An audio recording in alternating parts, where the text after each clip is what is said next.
games. United in the Europa League. Europa League. Manchester United 2, Sharif 0. And you know what? Professional performance. This is a game that could have been a banana skin. This is a team that on their day have proven they could beat the European champions in Real Madrid, even though they wasn't the champions at that point. They proved they can beat Real Madrid in their own backyard. So these types of games are always banana skins. And you know what? A little bit of pressure on, because you lose the first game at home to Real Sociedad.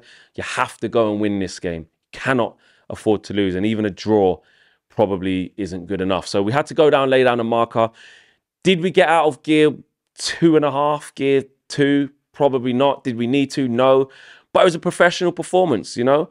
And it was a game that it's the type of game that if you don't win it, you're going to get slaughtered. And it's the type of game that if you do win it, you can't go too overboard because you're expected to win it. So in terms of that, I think it's a professional performance.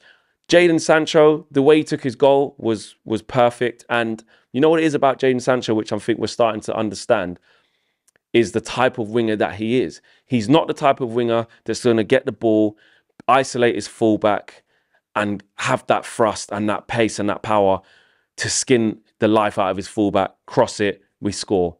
Like a Diaz. He's not going to skin his fullback, be at it all game, up and down, skin his fullback, cut inside, stick it in the far corner. That's not Sancho's game. And that's what I like about the type of goals that he's been scoring, because he takes that first goal really, really well.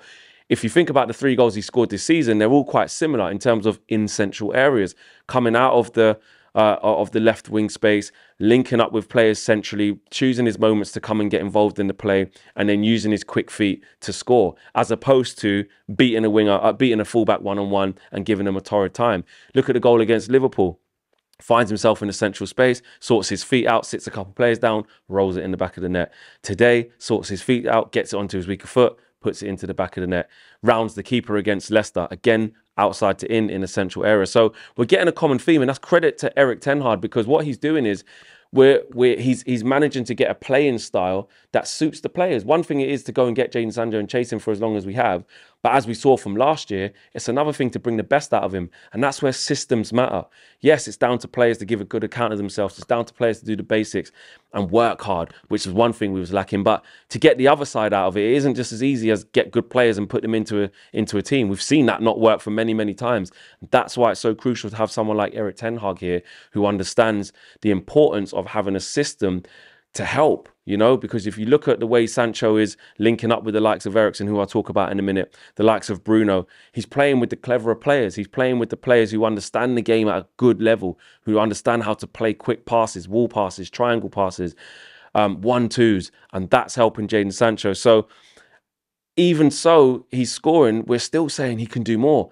But that's the beauty of it. At the moment, we're looking at Rashford saying, he can still do better. Jadon Sancho can still do better. You know, Bruno can still do better, but they're having a say over the game. So the source will come, but the fact that we're getting a way that helps these guys to play well and contribute to the game is top. Christian Eriksen, you know, you can get bored about talking about Christian Eriksen, but I don't. I actually love talking about him. I don't get bored of it, and I love watching him play because he just does everything so simple, but does everything so consistent. He is pure class. He's a cut above the rest. He's literally, for me, and I'll talk about Martinez and Malacia and other players who are helping us play better now.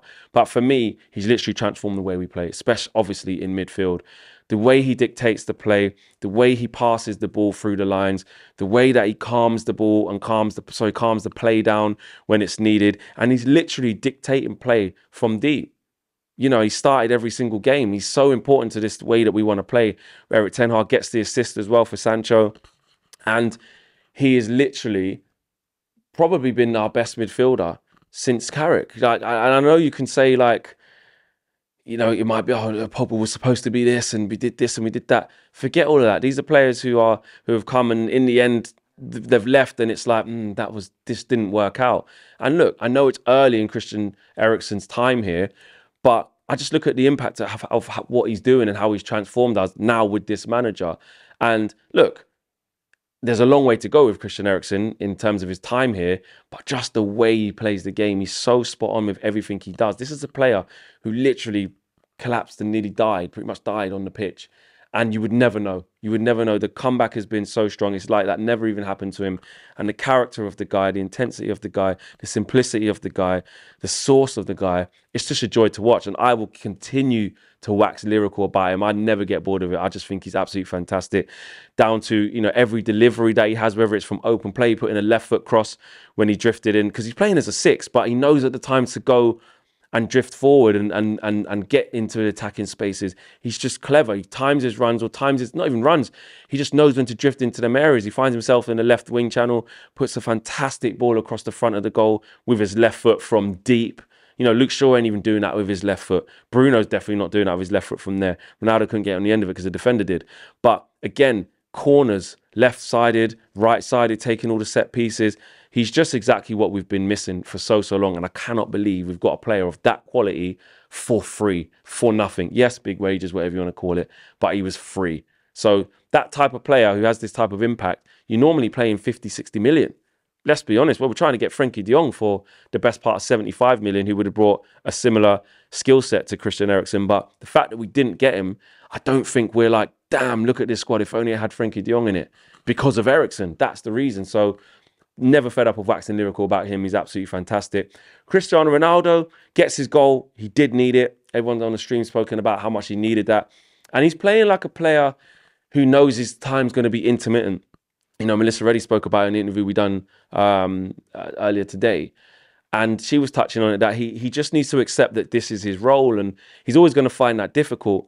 But he's never going to really get a consistent run. You know, I'll be massively surprised if Martial, if one of Martial and Rashford are fit, that Ronaldo starts against Manchester City. I just can't see it.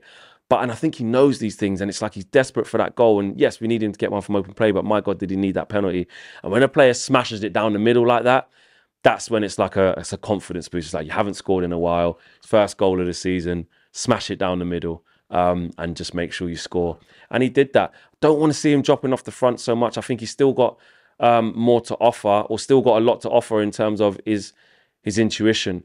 Cristiano Ronaldo's still got, you know, a great mind, a great understanding of movement and short, sharp movements. I think he can send a defender one way and go the other way for a little bit of movement to free himself up to score. That's where I want to see him. When he drops off the front, I get it. He's not going to play like Marcus Rashford. He's not going to play like Martial with mobility and movement and pace. So he has to show something different.